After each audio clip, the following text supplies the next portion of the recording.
Look, we should ask the bigger question in relation to that and the question of truth, which is where does this leave Rachel Reeves and Keir Starmer?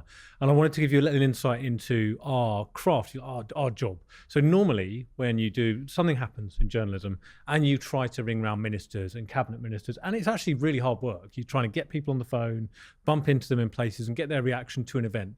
In the wake of this budget and in the wake of Friday, when it was revealed that the black hole didn't exist, it was actually one of the most straightforward weekends of journalism I've ever had, because people voluntarily, cabinet ministers, senior ministers, started just getting in touch to say, we feel like we were misled, we're really angry about this. And we splashed that story on Monday, this kind of very unhappy cabinet, that the cabinet itself felt misled by the Chancellor.